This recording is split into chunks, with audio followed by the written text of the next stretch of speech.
Hi, everyone, and welcome to the Good Company podcast, where you're in some pretty good company. Our key podcast pillars are all around the power of self connection, self led leadership, and the power of using your voice and self advocacy. I'm the host, and I'm an ICF accredited and master NLP practitioner working with leaders to create radical change in their life and businesses. We are joined by the one and only Matt Ross today. Matt. Matt is a North Londoner of Trinidadian, English, and Jamaican heritage. He is the husband of 26 years with two incredible kids, the son of a vicar and a Black lesbian feminist activist who became a social worker and then psychotherapist. He was the first head of Black music in the UK music industry for Sony's Music Columbia Records, working with artists including Destiny's Child, Beyoncé, Lauryn Hill, the Fugees, Maxwell, Nas, and many others. He's currently working with a tech venture in public health and very much contributes to advocacy, activism, and mentorship in the music industry still. His proudest business achievements to date is to help raise two young adults that he likes, admires, and feels proud of, and many highlights in the workspace, but perhaps bringing Beyoncé to Trinidad for the first date of her I Am World Tour in 2010. I also asked him what some fun or funny facts about you are. And he said that he plays worldie almost every night. He loves poker, motorbikes, snowboarding when Arsenal, and grew up in a church but doesn't believe in God. And he tries to buy only six things for himself in the year from birthday to birthday. So Matt, how does that go? How's that going this year? You know what? This year it's going fantastically because I've only just had my birthday, so I'm on zero at the moment. I'm a Leo, and but I've been doing that for 2 years, and candidly, I have managed 10 and 11 in those 2 years. But it's been a discipline or an initiative that I enjoy because it just makes me thoughtful about buying stuff. I think Mm. it makes me thoughtful about why I'm buying something. Am I just buying it because I'm bored or want a quick dopamine hit?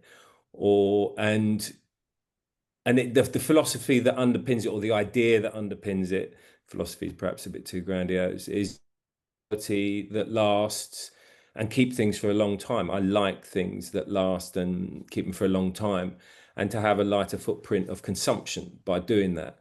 And I've always sort of naturally gravitated to that in a much more conscious way more recently. And then these last few years of really being thoughtful about any purchase from underpants to overcoat. Mm. I've really enjoyed that because more times than not, I've thought and then thought, no, I'm not going to bother. And then the couple of times when I've thought and reflected and thought, no, yeah, I am going to bother. It's great. I've got greater clarity that, yeah, that's something I really want. And I note them down on a little list on my phone from birthday to birthday. So I Aw. keep the number. So yeah, I find it as a really good discipline that I would recommend to anyone. Lovely. As you can see and hear, Matt is a very intentional man. And he's also a man who speaks up and is absolutely not afraid to do so, which leads us into today's podcast episode, which is all around being a stake in the ground for who you are and what that really means. I'm currently filming in the Cotswolds, and Matt is in North London. We met about 6 years ago playing poker and is now a dear and trusted friend and someone I know to be undoubtedly a stake in the ground for who he is, what he stands for, and his undeniable personal integrity. I have joked with him as well that one. So welcome, Matt. It's so great to have you here. I'm so grateful to have your profound wisdom and unique life experience shared with everyone today. So we're really lucky to have you. So yeah, really, thank you from my heart, Matt. It's Thank good to you. be here. Thank you for that Thank you. grandiose intro. I hope I can cover it all. And yeah. Well, wait, there's one more nugget coming, Matt. So Oh yeah. this is a side note, and this is an extra special episode because Matt Matt has only ever done one podcast in his life. And so I'm so deeply honored to have him on this one. And I really hope he'll do more as well, because I feel like there's so much uniqueness within to share. Um, and yeah, I'm really looking forward to this episode with you. So, Matt, initially, what drew you to saying yes to this podcast, having only done one other? What induced me to say yes? Yes, what seduced You know you? what induced me to say yes was having a quick conversation with you and at the right moment. And you and I talk frequently when we do see each other. And we're actually not frequently, we talk with a certain quality and realness when we do see each other, which I enjoy. And we had a quick chat about this, and I got over myself and my initial innate response of what have I got to say and who wants to listen to me, and got a little bit more to a place of why should I be caring about that, and which actually relates to a book that I've read recently called The Let Them Theory by Mel Mm. someone. Mel Robbins, yeah. Mel Robbins, that's the one, and which was interesting. And I just thought, let me give a little bit less of a shit about the imposter complex and thinking what other people will think. And I always enjoy speaking to you, so let me do that. And yeah, let me indulge you and myself. Amazing. Yeah, well, I'm so glad that you did. And I think everyone can relate to all of those things. And that's also so much of what stops us from doing things and like, yeah, sharing more powerful messages, which is so needed, I think, now more than ever. And I guess just to start off on like one of the obvious questions is what does being a stake in the ground for you really mean? I liked, I liked that theme and the idea when you said it. And so I had a thought. I said, and I thought to myself, what does it mean to me? What I came up with is to as much as possible live and share from a place of honesty and candor was my stake in the ground for myself, the sort of anchor that I try to live around, a North Star, a stake in the ground, whatever you want to call it, a reference point through which to look at actions, particularly when you're uncertain, you Mm. know. And I find candor is one of those words that I use frequently, and my kids hate because I overuse it. And candor and honesty, I think that they can be seen as quite anodyne qualities to talk about, but I think they're really unglamorously meaningful. I think if you have a candor and an honesty about who you are, and that means that you're sharing from your essence and from your source and from who you are. And I think that's a deeply generous thing. It's a deeply giving thing. And I think it's really important. It's a really important factor in determining the quality of your relationships with people. That's what I've found anyway. Absolutely. Yeah, I think authenticity and honesty is everything. Yeah. And have you always been, actually, this is one of the questions I really wanted to ask you, Matt, was have you, nature v nurture, have you always been who you are, or have there been, influences in that, in you becoming stronger in yourself, or is that just who you are? You know what? Wow, that's a really interesting question because it's a yes and no. I mean, yes, I have always been who I am, but absolutely not at 58. I'm not who I was at 15. Even though there are common threads and a wonderful array of stories and people and experiences that have honed what I am now and who I am now from then. And, it brings my parents to mind, obviously, both of them, and that sort of instinctive emotional sense of anchor of who I am. I can trace back and think I always felt like that and sort of generally always thought like that. But in terms of that foundation evolving into a bit more of a rounded adult human being that I like to think I am today, that is, a conglomeration of experiences and of people and of influences and of mistakes and of successes. And I can look back at my personal story, with some pride and some nostalgia and some warm feeling, as I find myself doing increasingly more the older I get, and appreciation because I feel like I've had a good life, and it's interesting how it brings my parents to mind, one of whom is still with us, and one of whom passed away. My dad passed away a few years ago. My mum's still here, and they were very different people in essence. My dad was white, my mum was black, is black. My dad was a vicar, my mum was a psychotherapist, and they were quite different as individuals. My dad had a wonderful sort of relaxed, not passivity, that sounds wrong, but relaxed quality, relaxed and accepting quality about him. He was very easy to be around and affable and accepting while still having substance and ideas and values that were very clear and bold.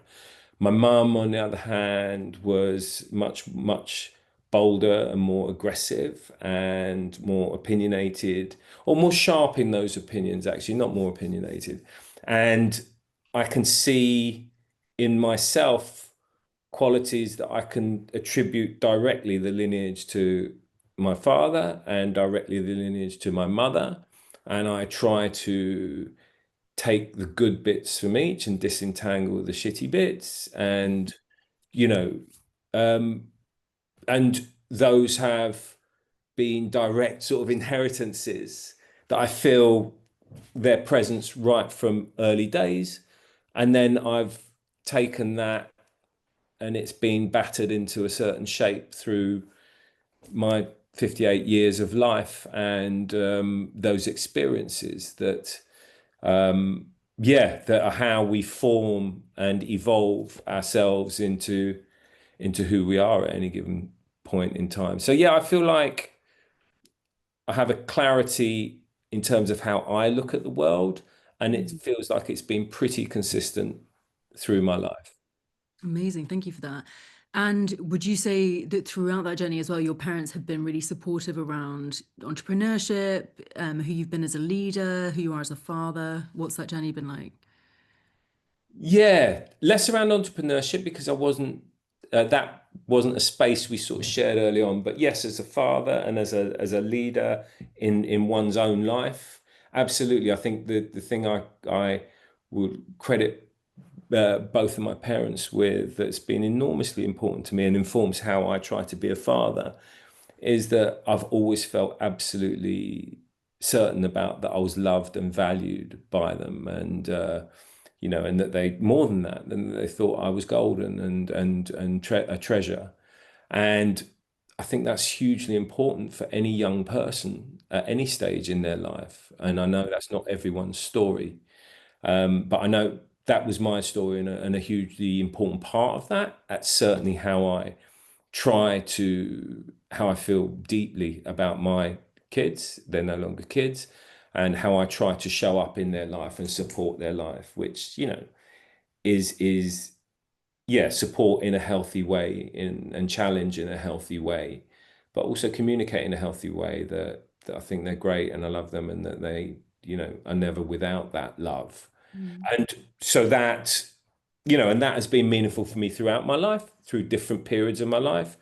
My period of entrepreneurship and those sorts of things I was sort of autonomous in a different way from my parents at those stages. So in terms of that direct support, I wouldn't trace that lineage back to there. Neither of them were in entrepreneurial careers. My father was a vicar, Yeah. and it's almost the antithesis to being entrepreneurial, Yeah. really, in a hilarious sort of way. So I didn't go into the family business, far from it. And yeah, my mum became a social worker and then a psychotherapist, and that's not entrepreneurial either. So that after university, I started in a blue chip creative business at Sony.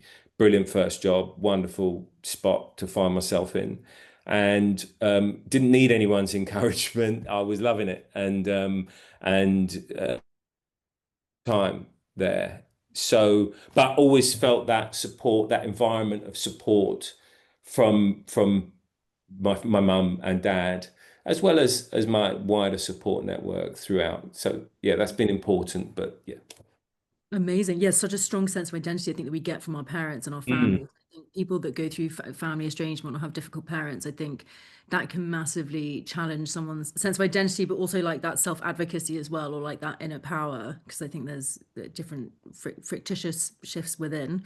But just leading off from your time at Sony, Matt, one of the questions that I really wanted to ask was within your creative role, was there much creative friction, when you had these incredible ideas you wanted to run with? And what was that like when you did have to go against, everybody else's input or people that would challenge that, but you knew in your vision? Um, yeah, I've got sort of, you know what, candidly, that isn't something that has come up frequently and often.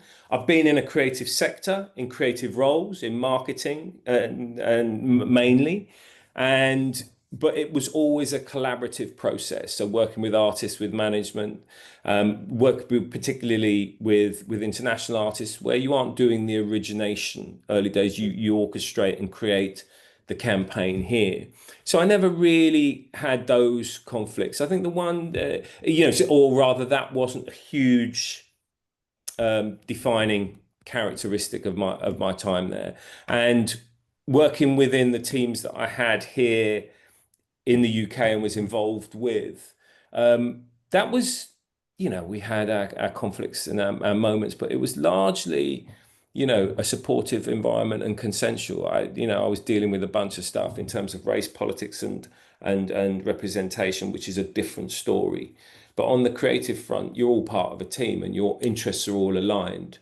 And if you're generating ideas, generally, you need to be willing to have those tested. But generally, if you're generating ideas, that's where any executive and any company really creates value. So they're generally welcomed and challenged constructively.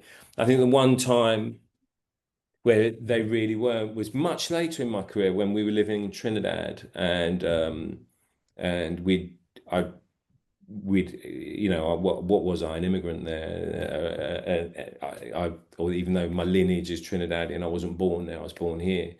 Going back there in the early noughties to insert myself into the community there, and I started working at McCann Erickson, and they had some music initiatives they wanted to do.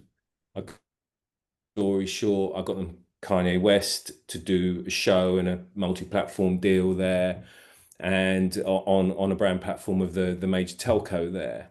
And I had some very clear ideas. I'd just come out of the UK major market about how we should market the show, and I'd got assets from Kanye's people in this is Kanye when he was relatively sane and not as odious as he is now. I hasten to add, I must add. And yeah, and I got into a real head conflict with the creative director at McCann Erickson, because he had his way of wanting to do it that was quintessentially Trini and local. And I was like, cool, let's do that, but let's use these assets. And I had some very clear ideas about how I wanted to present this show. And I prevailed in the short term. But in some ways, I don't know, I have equivocal feelings about that. It wasn't like, hey, victory, and because that's kind of been the most pleasant experience for him.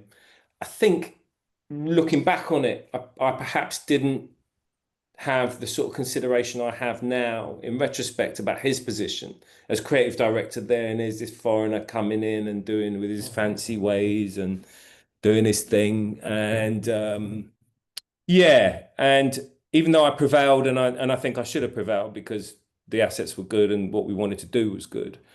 I think in hindsight, I could have dealt with it in a slightly softer, more collaborative way, Mm. but maybe not. Actually, maybe he didn't even give me that option. So I'll only take a bit of that on my chin. But I think, what's the bigger point for me? The bigger point is, stand by your opinions, your beliefs, have a confidence to articulate them, but also have a humility for them to be challenged, particularly if it's being challenged from a place of some integrity, a constructive place, a respectful place, because we're invariably working in teams. And the more we can work collaboratively, harmoniously, respectfully with others, the better generally the result. And yeah, and take the time to reflect and be honest with yourself about what lessons you can learn to optimize from past situations. Yeah, definitely powerful messages. And humility is such a big thing to touch, Mm. actually, again, with social media. And there's just a lot of ego out there. And I think that can really hinder like influential and integral leadership. It's like coming back to yeah, personal responsibility and like personal integrity, like you said. And Matt, when you think about like everything you're doing and who you are in the world, and you know who you are as a father and a husband, what does your why come back to? You know, on those days that you might just be like, oh God, or just, you know, it's just not feeling great. What do you come back as your why or your stake in the ground? Um, I come back to simplicity, really, if I'm honest. I mean, we all have days, varied days. If we're lucky enough, we have some days that are fantastic. And even if we are lucky enough to have those, we'll have some days that aren't fantastic. And, you know, for me, my truth is that it's important. How I navigate that is that I try to just keep things really simple and appreciative. I swim most mornings, and that is a regime that's about my physical fitness, but also probably more so about my mental fitness. I have that time, it's away from the phone, it's really solitary, even though it's not silent because you're going through the water. And it allows me to sort of quiet my monkey brain and allow me to ponder and just think in a very simple way about what I've got to be appreciative of. That I'm alive, I'm in a public swimming pool, that I can see through the water and it's beautiful and it's lovely and it's accessible to me and affordable to me. That's not everyone's story. And, you know, I'm healthy and all my body is moving and I have those, yeah, so those basic things. I feel I've been blessed. I'm touching wood. I've been blessed with good health through my life. I've never had an overnight in hospital through my life, and you know, so I keep a focus on those things to get me through the days that are tougher than others. I've got an abundance of things that are simple and basic, and by that I mean very easy to overlook if you're not consciously choosing not to. And I, I, I, I focus on those things to get me through those days that are tougher, and a sort of faith and an understanding that whatever it's feeling like in that moment is transient. So Mhm. just like each stroke in the swimming pool, put one foot in front of the other, one foot in front of the other. Doesn't matter if you don't feel like getting up and getting in the pool in the morning, you know, you will by the time you're through the first half length. And yeah, so that muscle memory of all of those things, that's what gets me through the shittier times, and the good times look after themselves. Yeah, I don't know if that answered the Yeah, question. no, definitely. It's actually leading on to my Meandering a next, little. which was how do you stay connected and anchored to yourself? And like you said, you've got the swimming and some other mantras, rituals, and tools. Like you said, and they can be overlooked so much Mm. as your daily practices. What are some of those that you can share with us, Matt? That might be really helpful for someone else that needs to refresh their daily routine, or their current one isn't cutting it. Again, really nothing that sophisticated, technical, or exclusive, really. My swim is at local swimming pool. I've got a better membership, costs me 40 quid a month, and I can go as much as I want, and I book it. Routine is one of the ones. So I then book it 10 past 9 each morning. I set three alarms, one to wake, one to rise, one for the swim, and I try to do that at least 4 days a week, you know, if not more. And that routine I find allows me to go on autopilot, which it sort of allows my soul to just sort of float, soul, spirit, whatever. Allows me to go on autopilot and greet the day, get into the day, get into my physical body into the day without having too much intellectually challenging aspects to that process. So that's one of the things I love. I enjoy walking now in a way that I never did when I was in my younger years. I used to I started working at Sony. I was living in Covent Garden, and Sony was in Soho Square. We're literally so close that the residents parking was the same residents parking zone.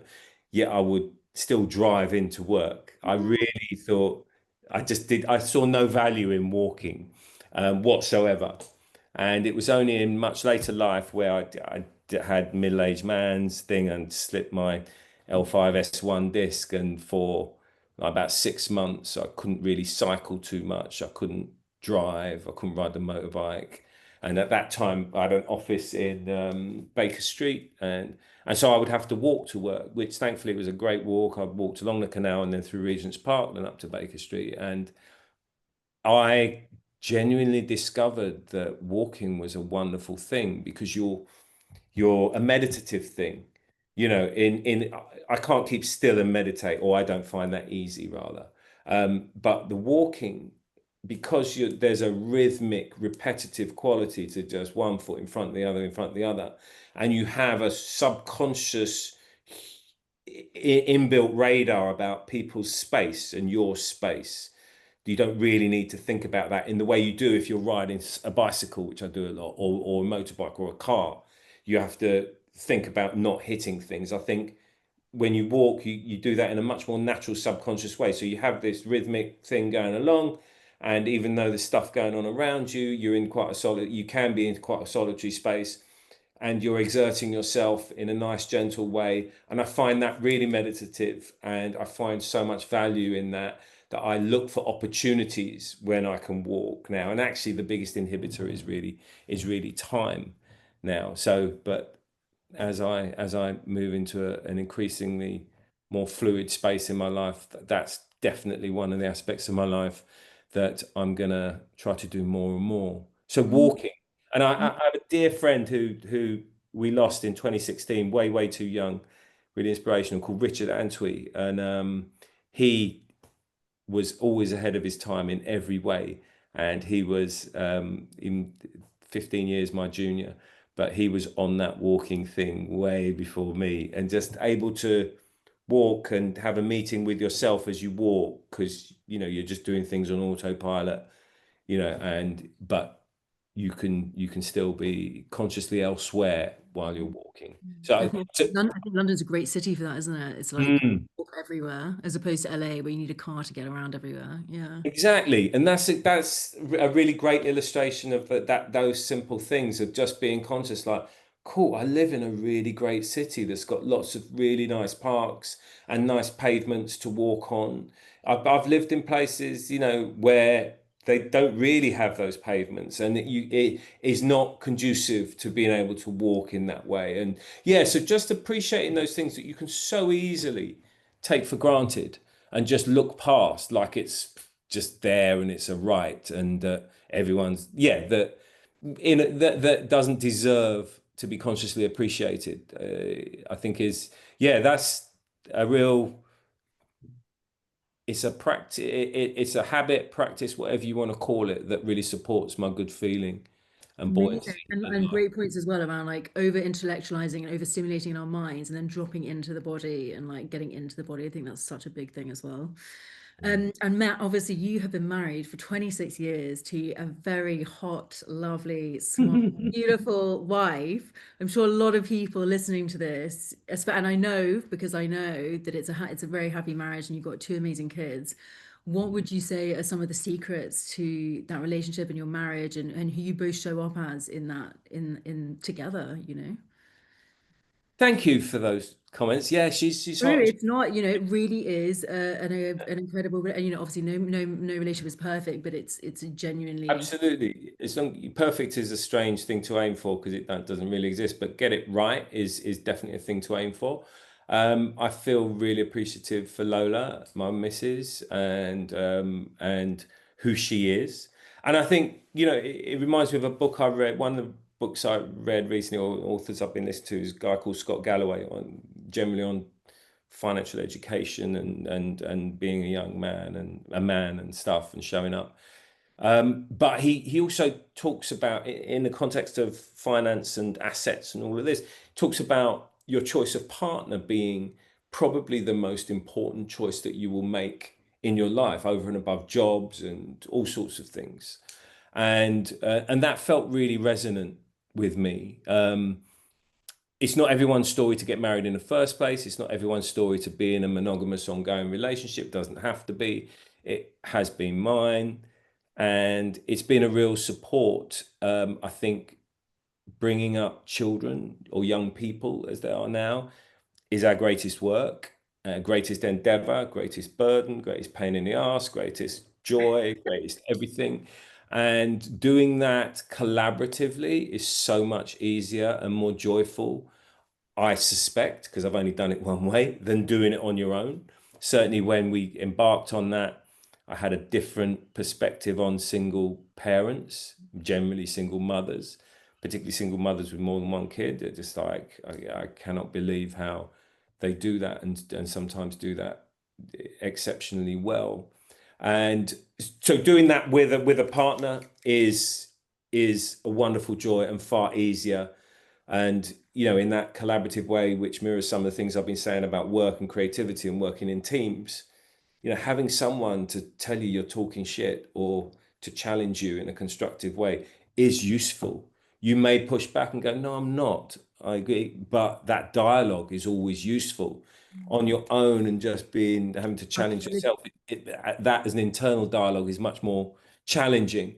And, being having that very tangible physical sense of your worthiness and warmth and you know tactile sex, laughter, all of that is such a wonderful thing to have around and present in a day on a daily basis.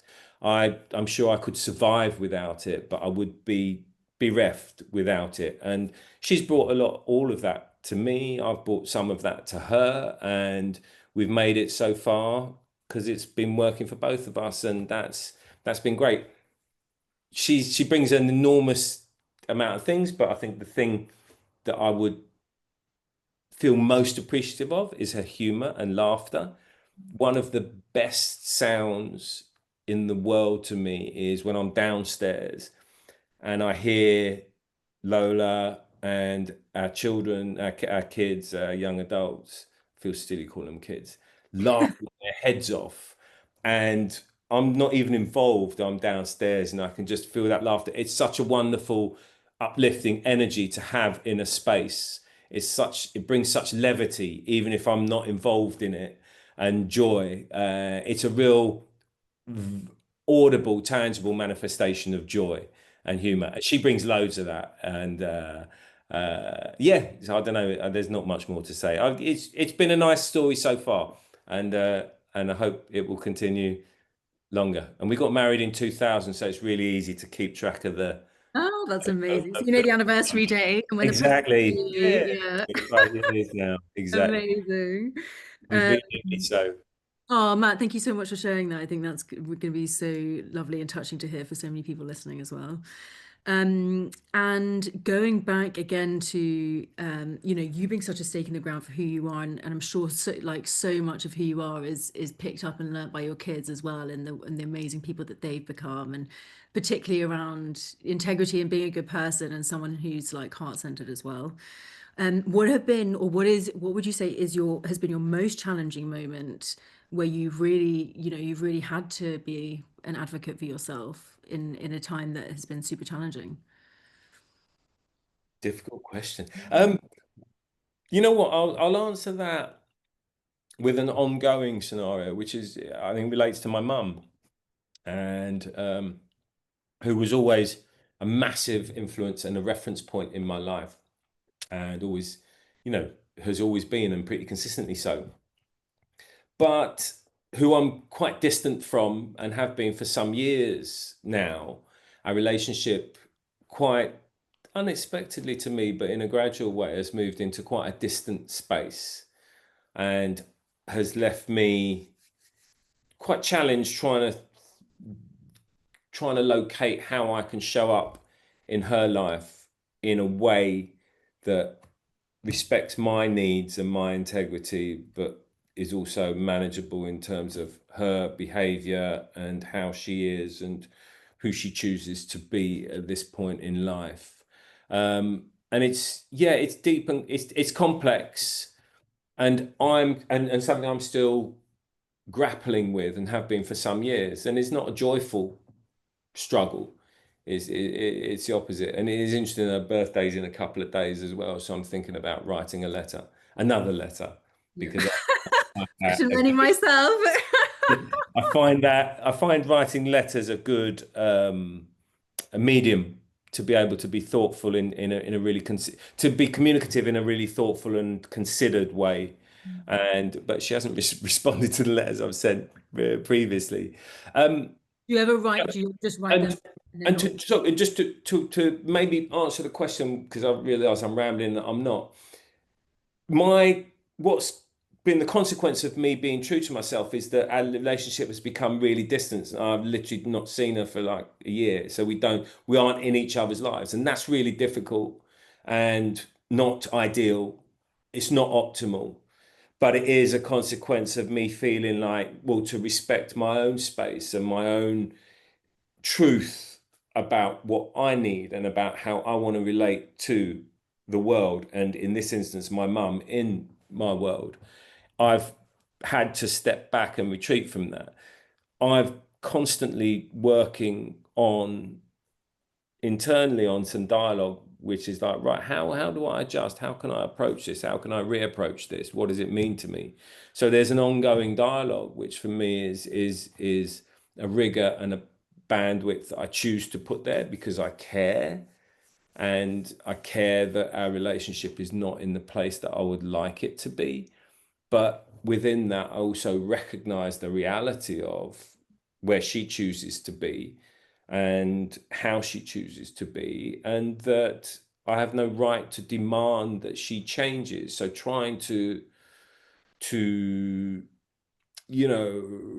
resolve the conflict of those things, while accepting that you can't demand, you control no one but yourself, and that you can't demand someone, even if you think it's the most utterly reasonable proposition ever, or even if you think it's just obvious and this is how I would do it, and this is, it's at some point, if you're resisting it, you will come to a point of acceptance that you control no one other than yourself, and have to then think creatively and in line with your own values. Okay, well, how do I deal with that? How do I respond to that in terms of the structure of my life?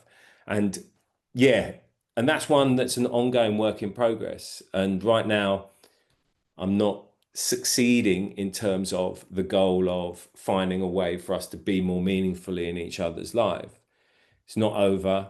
She's still alive, so am I, and it's a work in progress. And yeah, it's one of those things that is ongoing challenge for me. But I'm clear about what's important to me. And Mm. so that's, I guess, that stake in the ground. And so it's trying to work out where I can go from there that would accommodate us being able to share more of our lives than we do. Definitely. And like you said, taking care of your personal boundaries and reaffirming your own values of what feels true and meaningful for you, I think is so important. It's like self-loyalty. Like, we sometimes have to be really loyal to ourselves and not just tolerate X, Y, and Z. And sometimes that does come with a bit of distance or time apart, which can also be really amazing for the relationship when it does come back together. Yeah. Mm. And Um, sometimes there's something about acceptance in there, that is about an acceptance of what is, an acceptance of other people's agency. And I think that acceptance, rather than struggle against things that you don't control, is absolutely necessary. So in that sense, it's always good for a relationship, or healthy for a relationship. That doesn't mean it comes together inevitably. Yeah, absolutely. And how do you coming back to, respecting your own values and your own boundaries, what do you find is the easiest way to navigate that for yourself?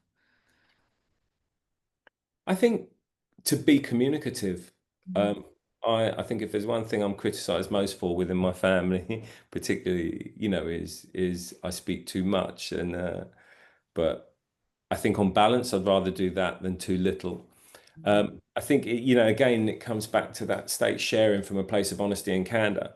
I think my experience from my experience is that the more we're able to articulate what we're thinking, feeling, our ideas, that's sharing your life, it's sharing your being, it's sharing your time here, and in a very honest way, in a way that gives people opportunities to connect with you and be involved with you that they wouldn't if you don't communicate, potentially. And and also to choose not to, you know and so that's how that's my mechanism, is to articulate and share and navigate from that with those as tools, and doing that in a way that's respectful, loving, and all those things that we try to be, that I try to be, that are important to me. But yeah, really, the engine of it is to communicate, and sometimes that requires courage more than others, and and also judgment as well. Definitely. And do you know what? I think communication is one of the highest forms of self-respect for ourselves as well. And self-advocacy as well. And that again, that all it kind of all links around to like the connection that we have with ourselves, the relationship that we have with ourselves as well. Um, there was a question I was going to ask you as well, Matt, and it's really interesting, I think, that seeing this within you around the poker table, I must say as well. And I think a lot of people struggle with this, especially in cities, because it can be quite conforming. But how do you deal with, and I know that you're not this way, which I think is amazing. How do you deal with not being influenced by other people and what they're doing and what they're saying? Because I think that's also something I really admire about you. Is you're such a stake in the ground. You're just gonna say that thing, and that's right. Yeah, I think we all exist in a shared space unless we're not in a shared space. And a poker table is a particular sort of shared space, and it's which I love for its drama and its madness, and its humanity. It's like there's an honesty and a utter randomness about a poker table that I love. And some people over show up, some people under show up. That is not afraid to speak out. Indeed, indeed. Some should shut up, some should speak more. How do I deal with it? I don't have any secrets or tips to over and above just my instincts and what I try to do in my life, which has been working largely for me, and which is that you know have an openness to people. It is important to listen and genuinely listen, as it is to speak. And I think it's incumbent on us to be thoughtful as we speak, or ideally before we speak. So at least whatever we're saying comes from a place of thought and consideration. If people are absolutely entitled not to like it and to reject it or respond in whichever way, as we are to others. But I think I choose to make it incumbent on myself to consciously be thoughtful about what I say and do, and how I express myself and communicate, before, just because I think I owe it to myself, um, because it means I then show up in the way, as much as possible, in the way that I want to show up, rather than in some random way. It's never going to work for everyone. That's not a goal. That's not a North Star for me. I want to make sure it works for me when I reflect and think, oh, should I have done that? Well, yeah, all right. Would I do it differently? I want to hopefully say no more of the time than I say yes. And so just being thoughtful and respectful of people, because just as you take space to express and communicate, it's incumbent on you to give others that space too, or respect other people's space to do and be that. Mm. And and also, as you've mentioned before, here, have your boundaries, and you don't need to justify those to anyone. other than yourself. And so, but it helps to have clarity about them, and then it helps to have some confidence to articulate them when necessary. But even if you don't need to articulate them, as long as you have some clarity about them, then you can act from that place. And Yeah, I think that's absolutely. important. And that's how I try to navigate a poker table or any other scenario in life. Because that gives one's self agency, and which I think is really important. I think we feel at our most, confused when we aren't able to feel our sense of agency. Yeah. And going back to, I guess, when you were younger, were you influential when you were younger? Were you easily influenced, I guess, by people's drinking or naughty behavior, or were you always quite very thoughtful and boundaried? I would say yes to all of the above. I like to think I was influential with my friends, and so they were certainly influential with me. It's interesting some of the different things that stick with you. I've got pretty terrible memory for a lifetime of smoking a lot of weed, but different little morsels stay with you. I remember there was a guy, one of my earliest memories around in Dalston in Hackney, when the Hackney was a very black area, and this older guy who was super cool called Davidson, who was one of the elders that I really looked up to. And I remember him walking around and just everyone knew him. And he was, around Dalston, around Ridley Road, around Hackney, everyone knew him and everyone acknowledged him and seemed really happy to acknowledge him and to see him. He had a great smile, he was very handsome. And I just always knew from a very early age, that's who I want to be. I want to be like that. I want to know everyone. I want to know loads of people, and not just know as in be notorious. Or I want to know lots of people, and I want them to be happy or joyful when they see me. So, and he was one of the role models in a very early formative place for me that I remember. And even though I haven't seen him for many, many, many years now, that in a very osmosis sort of way had a very formative impact, influence on me and on how I wanted to guide my life. I Mm. couldn't tell you if I've been influential on others, other than those in my immediate orbit, like my family, obviously. I like to think so. I like to hope so, but who knows? And as long as, I haven't brought shit to their life, that's all right. If I've brought something good, then that's a bit better. And I can't remember what was the rest of that question. So No, you. that's great. That's great. And I think, oh, absolutely. I think you've been incredibly influential on a lot of people around you, Matt. Absolutely. And just one question that we're gonna to wrap up on that we are asking every guest at the end, and that is, if you were to die tomorrow, what's one message you would want to leave with people, even from the other side, and they were like, you can just post this through the post box as a final message of what really matters. You know what, I thought about this because what I came up with was that kindness and generosity is a creative strength, both on an individual and societal level. That no religion or belief system invented that or has ownership of that, and so hold any and all doctrine, whether it's a holy text or a constitutional law, lightly and interrogate the source. That sounds quite long-winded, but when I thought that was what I ended up with, I don't.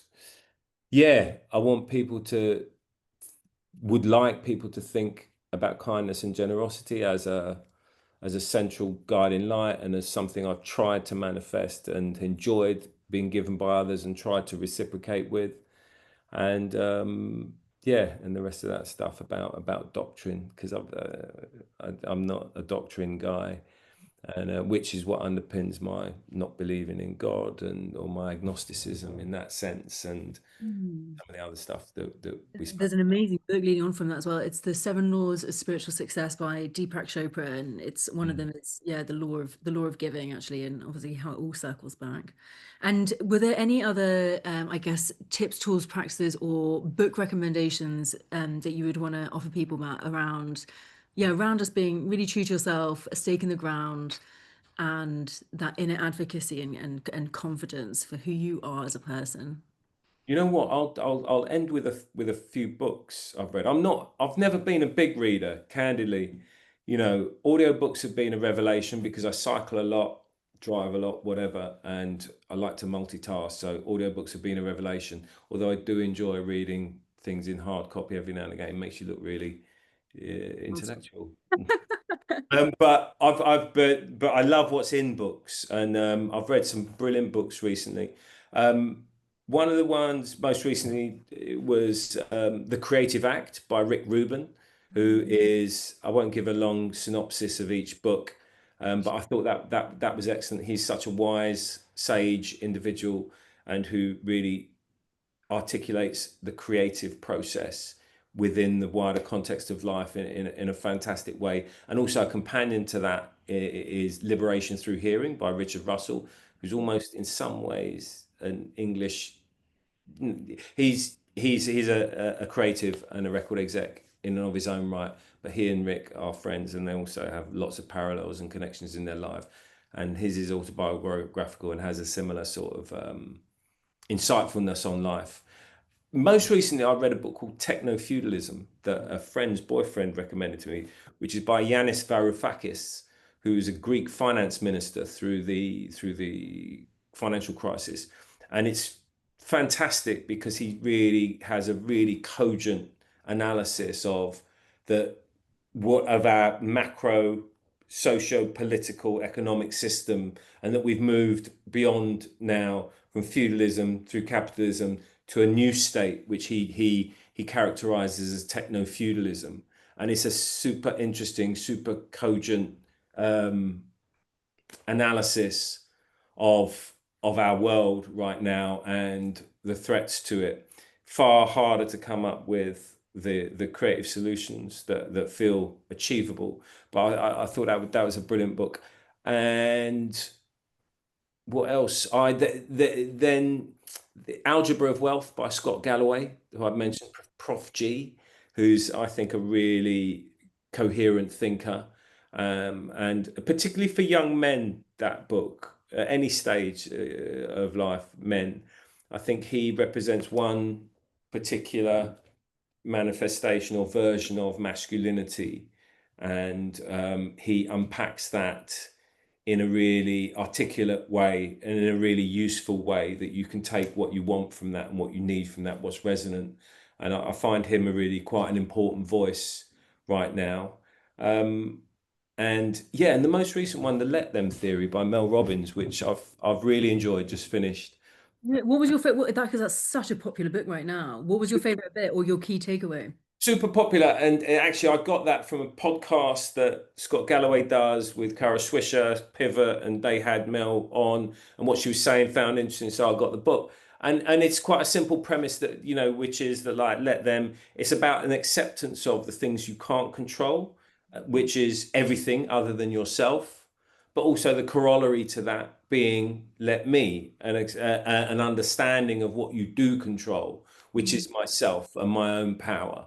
And that duality being a really potent key to actually being effective in your life. And effective, again, sounds like quite an anodyne term, but being effective as in not getting your head fucked about stuff you can't control, but also being in touch with your own agency and your own power and your own ability to care, achieve, succeed, whatever it is that you want.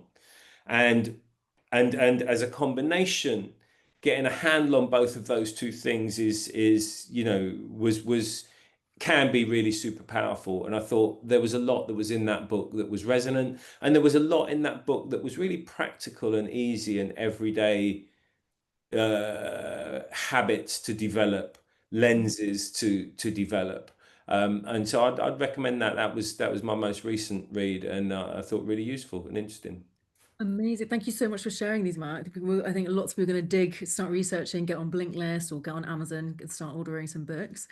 And just to wrap up, Matt, we are so grateful to have had you and your strength of character and your wisdom and your life experience and just all of the good stuff. So thank you so much for being here today. I'm I'm flattered to be asked. Thank you. I'm so honestly, I'm so grateful that you said that you said yes and answered the call, and I'm sure so many others are too. And I'm going to drop a couple of links below, how you can reach me, how you can reach the podcast.